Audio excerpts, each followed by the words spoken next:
Ladies and gentlemen, welcome back to another edition of the Eyes of Truth, the English edition. Today we have with us Patrick Downey. Hey there, entrepreneurs. Are you feeling the squeeze from increasing regulations and higher taxes? Maybe you've noticed the growing instability and thought there has to be a better way. Well, you're not alone, and that's exactly why you need to consider offshoring your wealth now. Imagine a life where your hard-earned money isn't constantly under threat from unpredictable government policies. Sounds pretty good, right? Let me tell you.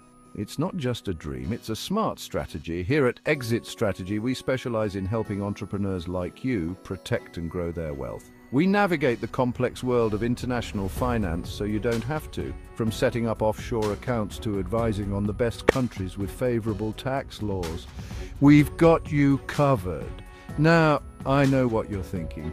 Offshoring sounds risky, maybe even a bit shady, but the truth is many savvy business owners are already doing it. It's not just about dodging taxes, it's about creating a safety net for your future.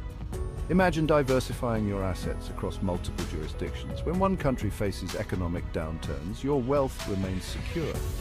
Think of it as an insurance policy against the uncertainties of life. And let's not forget, having a portion of your wealth offshore can open up opportunities for international investments.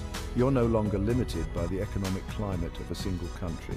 You can tap into booming markets around the world, maximizing your returns. But here's the kicker: time is of the essence.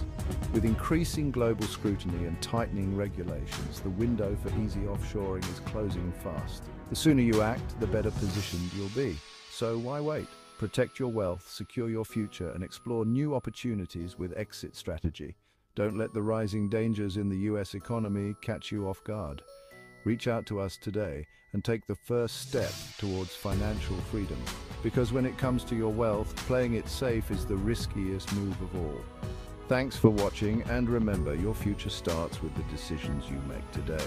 Choose wisely, choose Exit Strategy. Catch you in the next video.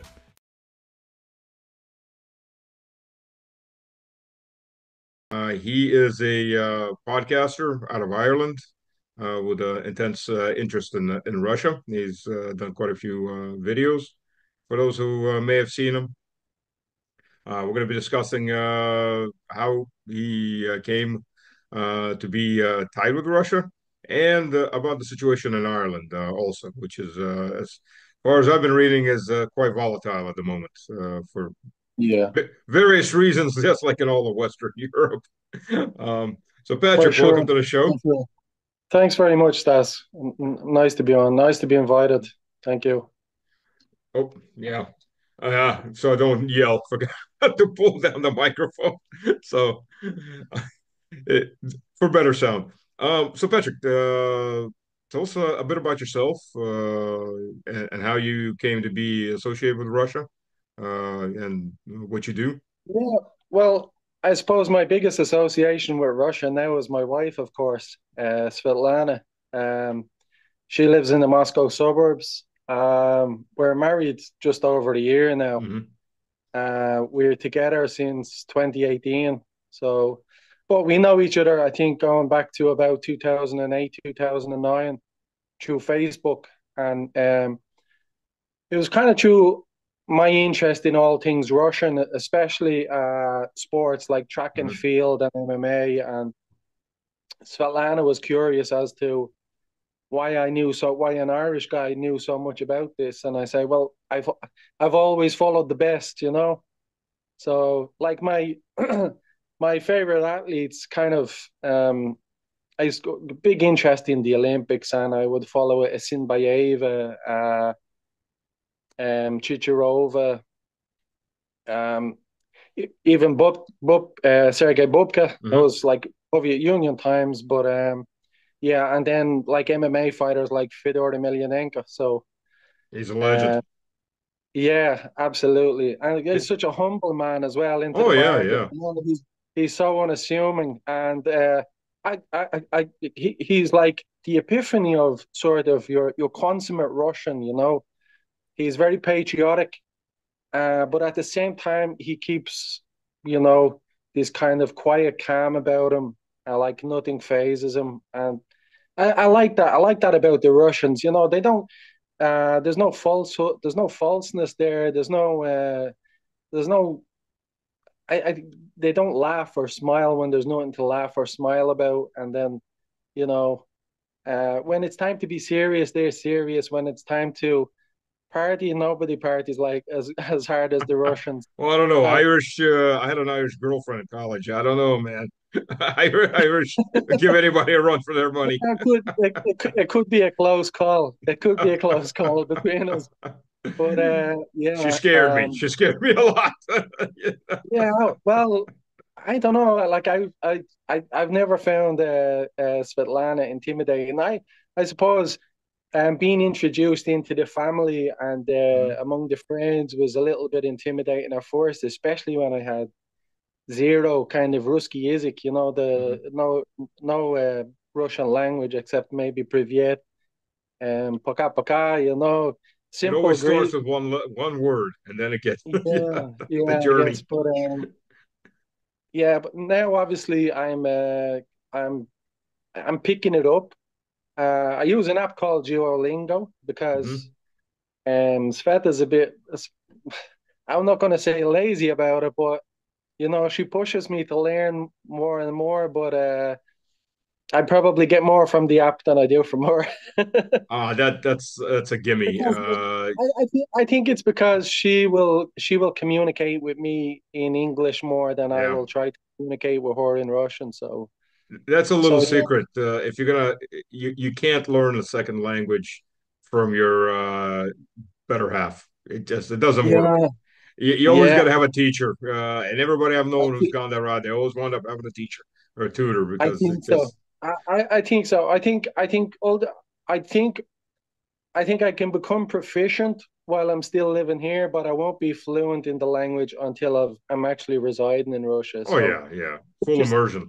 which is still a little while away. There's much to organize in between now and then, Mhm. and yeah, I think we've got to file some documents in Russia. Like we have our marriage license, we've got to apply for the temporary residency or green passport, I think it is now. And then It's not it's still temporary residency, РВП, yeah, расширенное yeah, временное проживание. yeah.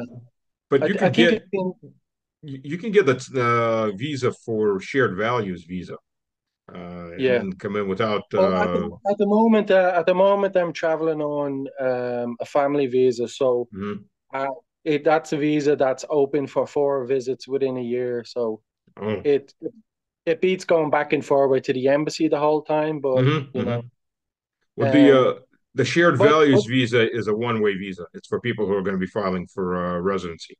So it gets yeah, you in, gets you filed for residency. And since yeah. Well, you don't have to pass the Russian language exam for the first time around. yeah, Uh, well, that's the route. That's the route that will be taken. But mhm. I still would like to pass the Russian Oh yeah, language yeah. regardless. So, yeah. But I mean, I did have a recent trip to the embassy. Hmm. Yeah, I got to give you a little bit of background on the embassy. I don't know if you've spoken to any Irish recently about the Russian embassy in Dublin. So, um, like within sort of a kilometer squared of the embassy buildings, it's just decked out in blue and yellow. So it's Not like surprised, but yeah. they try to intimidate anybody that walks up there. And then we had a delegation who we met with the deputy head of mission there Hmm. recently, Igor. I'm not going to say his second name, but we met with Igor. We were received, and while before he met us at the gate and brought us in, there was like a guard on the phone, and he's looking at us, and he's staring us down. And I thought, what's going on here? I don't like the way, the looks he's giving us. So when we exited the embassy and we walked out the gates, we had a welcoming party, like, remember Navalny murderers, Putin has so much blood on his hands, and The idiots. yeah, like it was a rent a mob. These are people who are paid by Oh yeah. they're paid by NGOs here, I think, and then it's some of them are just, that we say the lift doesn't go all the way up. Yeah, not playing with a full deck of cards. Exactly, Only one oar exactly. in the water. Yeah, yeah. Exactly. Though we weren't phased by it, and one of our delegation was there and to get into verbal exchange with them. I just said, Bill, there's no, if you're looking to debate with these guys, forget about it because they're not capable of engaging in educated debate. They just want an argument and they just want to make accusations about, invasion of sovereigns and Oh, you know, since this war started, I went through university in the U.S. I lived half my life there, and so many people that I knew have just gone friggin' totally brain dead. yeah, Oh, Russia's invaded. Wait a minute. Okay, first of all, we're going to talk about Russia invading. How many countries the U.S. invaded? How many countries the U.S. yeah, occupying? Oh, yeah, well, that's different. Yeah, yeah. okay, that's right. Stealing But Syrian the oil thing, is different. yeah, but the thing about it is that's when they're saying that Russia invaded, they tag on at the end of that they invaded a sovereign democracy, you know. And I'm like, hang on a minute. Ukraine gave up its right to be called a sovereign or a democracy when it sold out to the West. Yeah, When it let the Obama admin start start to select its leaders who was going to rule in the Rada, yeah, yeah. etc. And they openly bragged about spending like $5 billion on creating this like color revolution, coup Hmm. d'état, whatever you want to call it. And of course, it was very bloody. It was very violent. But it was a masterstroke by the US because Yeah. they got their guy in and they were able to basically arm them then for the next 10 years, But it So was done first and foremost by Trump. While we're at it, started sending yeah, in the lethal yeah. aid.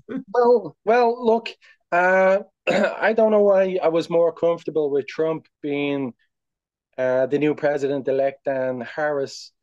Um, but I mean, he has talked a great talk in the build up to this. So I've I said I wouldn't place all my chips on Trump, but let's see. He's talked a great talk. If he can stay true to his word and stop this mass killing and lives needlessly being lost, pull back and kind of restore relations, get some like everybody in the world is. I think since COVID times, everybody in the world is feeling as if they're on tenterhooks. Everybody's feeling on a kind of a there's some tension there that Oh just yeah, hasn't gone yeah. away since. So Well, um, Trump's master proposal it's not going to get accepted in any direction, in any amount in Russia. We'll freeze the conflict. Okay, for 20 years, Ukraine doesn't enter NATO, but we'll keep pumping it full of weapons and rebuilding it. Oh, and yeah, uh, yeah, and that would be akin to basically a Minsk 3.0. We've had a yeah, 1, we've had a 2.0, and that would be akin to a 3.0. oh, No matter where the absolutely. treaty was signed, I'm just saying it would be the same thing all over again. Yep. And then, but even like I think America needs to accept that they don't hold the same clout as they did before. You know, Well, the British still can't accept it, and they well, lost empire almost what they're even 80 more years ago. they're even more Russophobic than the Yanks are. You Oh know what I yeah. mean? And I don't understand that. I know many British people, and occasionally, today I was involved in a back and forward with this Latvian woman, and even Svetlana told me. She said, "You need to save your energy. Forget about these Facebook kind of debates in Oh threads." yeah, yeah. I said, if you don't engage, then these people are just getting to say what they like without any kind of pushback. So that's why I get so heated up about this. I then we're just willing to accept the lies. Like most of the Irish public has accepted what the government has pushed on them. We have a state broadcaster here, and they're very corrupt. They're called Radio Telefí Share, that means Radio and Television Ireland in Irish. And basically, it's an echo chamber of what the State Department and like it's infiltrated so much by MI5 and MI6 that it's unreal. And British intel working in Irish media, the same with the print media here and other media. Yeah. We encounter it all the time. Like when I say we, so I'm part of a group. I'm the secretary and PRO of a group called the Truth and Neutrality Alliance, and basically we're an anti-war group, but there's a big pro-Russian element to the group because we saw, like, I was a latecomer to this group. I joined it kind of near the start of the SMO, but I saw, hang on a minute, here's somebody picking up for there was a lot of at the initial protests, there was a lot of people that were from the Donbass region at the protests, and I missed the first couple of them, but then we protested outside the British embassy and the American embassy in Dublin, and people started to say, hang on, this guy knows a thing or two about this conflict. So I was invited to speak on a mic by a guy named Finn Barmarkey from M Compass Media, who I'll give a shout out to. He used to do a weekly program on, used to call it the Ukraine Update. And it was a guy named John Moran who used to speak. But they attacked his house in Dublin. So, well, I believe it's in Dublin, yeah. And he hasn't spoke. That was the end of the Ukraine weekly updates, because this guy, I think, is in his 60s or 70s. So it was, there was a big intimidation factor. I've stood on the main thoroughfare in Dublin. It's called O'Connell Street. I don't know if you've been to Dublin. At the spine. Unfortunately, I've been all over Europe, but Ireland I never made it to, and Yeah. unfortunately, I can't do it now. They arrest me probably.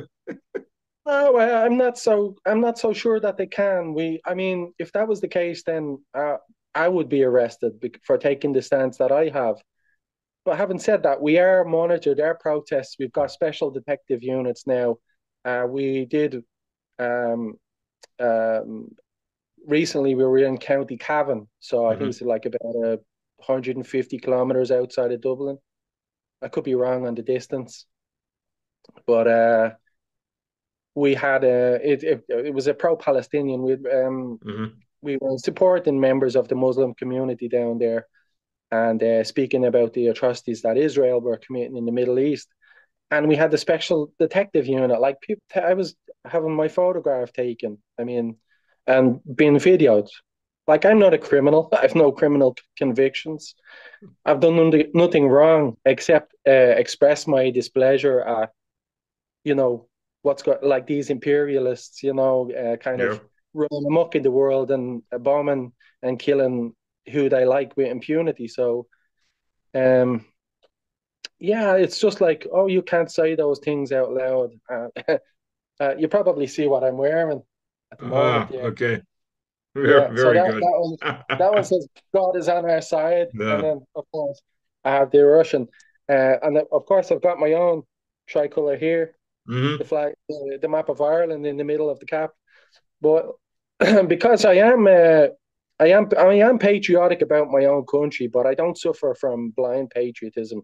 Yeah. You know what I mean? I wouldn't, I certainly don't go along with the government and accept the pile of shite that they spout at us constantly. It's, I have a friend of mine. Actually, still talking with him, though it's tense. I served with a guy about 3 years, 4 years. Um, so we served in two of the same units. And Arnie, I mean, well-educated guy, right? Good head on shoulders. And then this starts, and he calls me up, and he went up to major's rank too.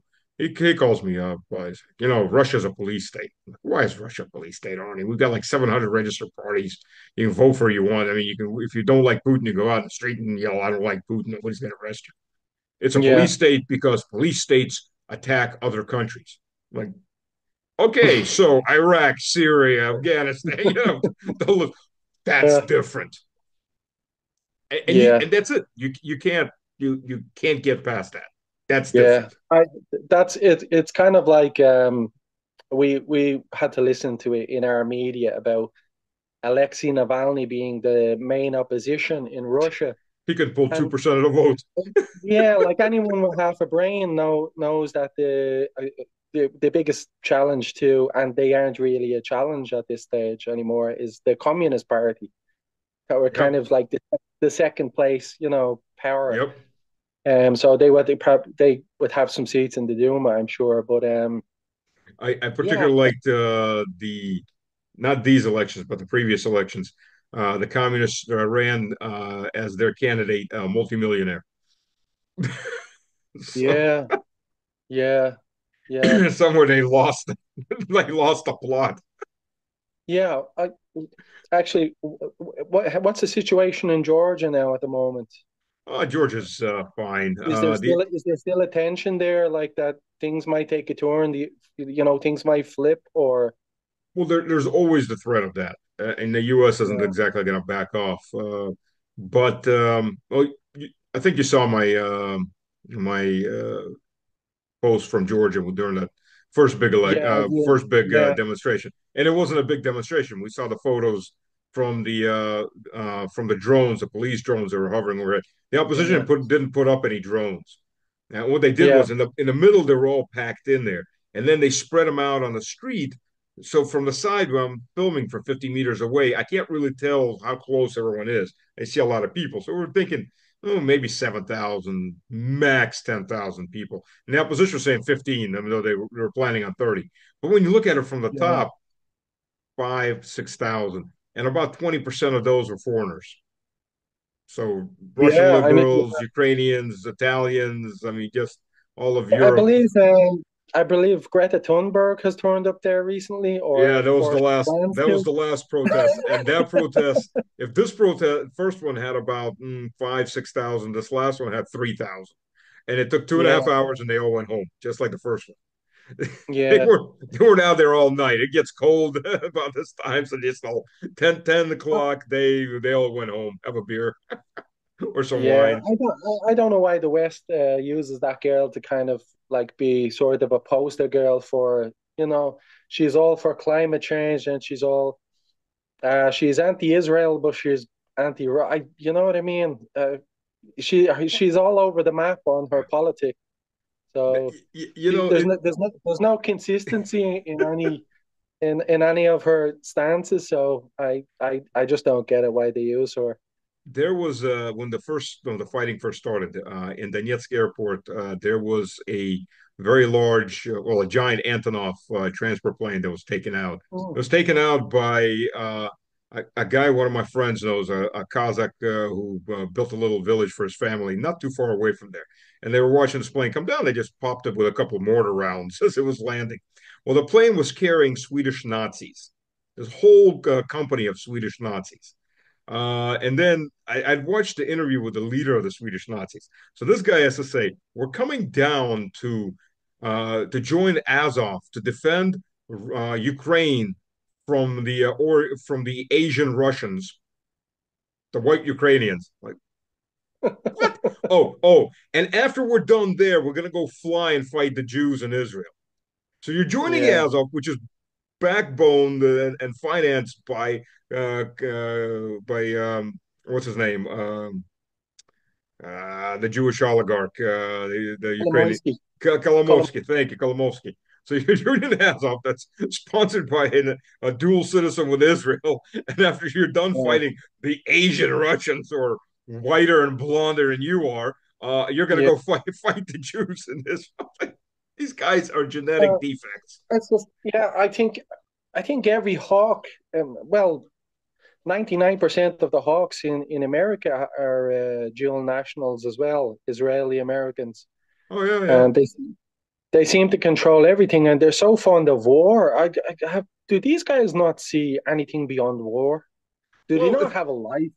it's not just Do they that. not like do they not like family, or do they not like, I don't know. I don't understand these guys who just want to perpetuate these conflicts, you know? It's not just Israelis or dual citizens. There's quite a few of those. There's quite a few Anglos in that. The same Well, Pompeo. Well, Pompeo's Italian, but there's quite a few of those people. It's not that they think of war as their number one tool, but they're making money off yeah, it. yeah. Well, yeah, well, they're very Zionistic as well. If you Uh, look at the likes of Boris Johnson and Tony Blair, even the new uh, British PM Keir Starmer, he's but they're all cut from the same cloth. You know what I mean? It's But that goes you can't. back to evangelicals, the Christian Zionists. They need the Jews to start World War III and end the world so they can all beam up to heaven in their little. Uh, the rapture is non-Christian theology. It's not part of the church theology. It was created by Charles Darby back in 1833. It was a Yeah, Scottish preacher who just took one verse out of the Bible and created a whole new theology out of it. So yeah, they're all for that. You need to have Armageddon. In America, they even have these things called end times ministries, where they're yeah. just preaching Armageddon. Yeah.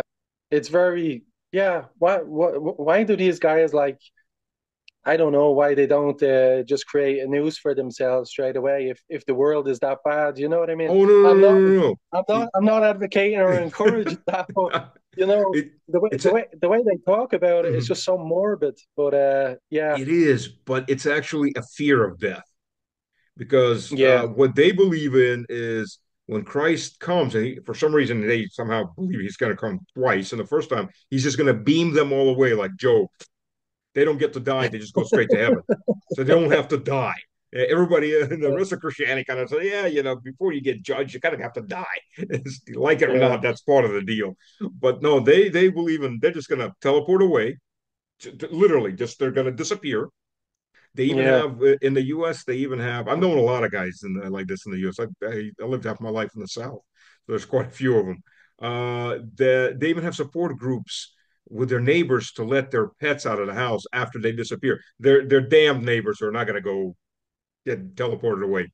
Uh, so let the pets out so the pets don't die in the house. yeah, yeah. Yeah, you're kind of when you're talking about religion though, you're kind of talking out of my realm though, because it's one of those things that I've never really got bogged down in. I was born into Catholicism, Mm-hmm. um, but I wasn't a big practicer of the faith. Uh, I've been in quite a few Orthodox churches in Russia, and for some reason I feel, I don't know, more of an affinity, more of I don't know, like when I walk into an Orthodox church, I feel the hairs on the back of my neck stand up. I don't know why that is. I It's understand just, that. yeah, it's it's kind of like the first time I stood on Red Square. I was just like, wow, you know. But I'm always saying that to Svetlana. Um, every time we see a new city or see a new location in Russia, it's just constantly, wow, you know, wow, everything's so big, everything is so well engineered, everything is kept so pristine. I mean, the buildings are maintained so well, you know. You should have seen what was in the 90s. It's a Yeah, stark contrast, and, and, well, and the stereotype is of the 90s, not the yeah, 2020s. I mean, we can still get a throwback to the '90s when we go to her hometown. Her hometown is Vishny Volochyok, which Hmm. is Tver Oblast, um, and you get a real Soviet feel when you go there. Uh, you know, it hasn't been upgraded the way a lot of other places have. I mean, there's a process going on Hmm. there, but people forget that. And people talk about, you know, Russians not having toilets to go and not having a lot of places not having electricity. I say, you need to go and check it out for yourself, you know. It's a different kind of living. But people forget that there's 11 time zones. And this man, has had 20 years. Is it up 20 years? It's coming up on 20 years, Yeah, or it's actually more. maybe just Well, turned 20 years. if you Yeah, count the prime minister years, yeah, it's like 23 years.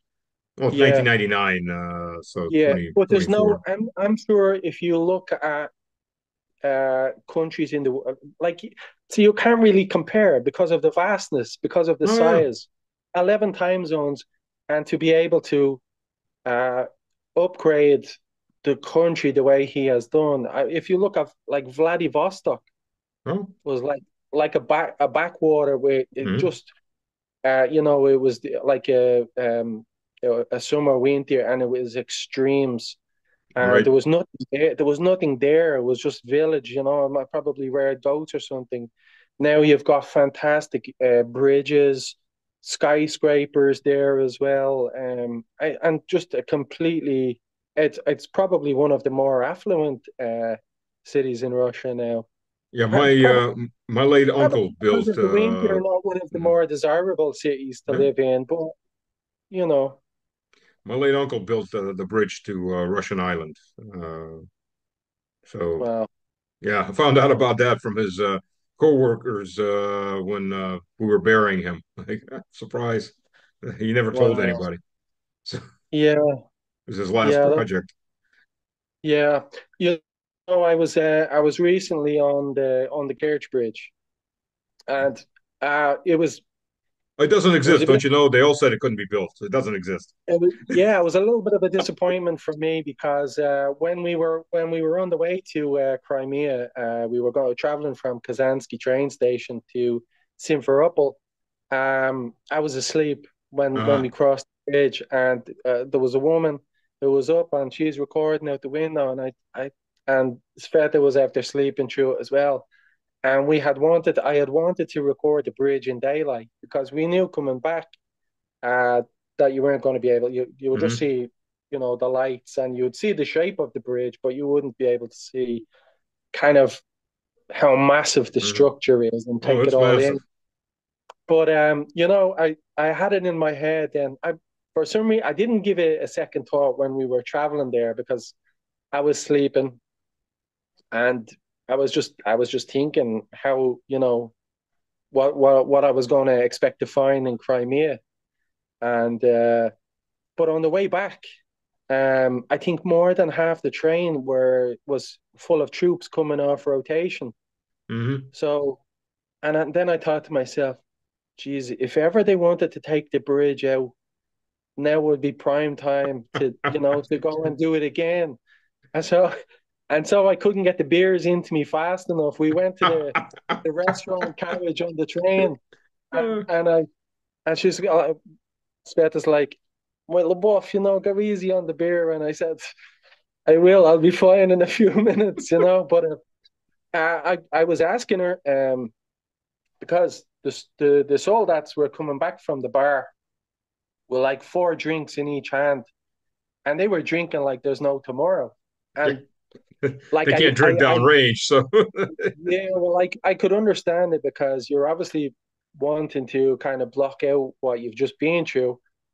But I remember saying to her, I could understand a lot of words, but I remember saying to her, are they talking about anything that went on?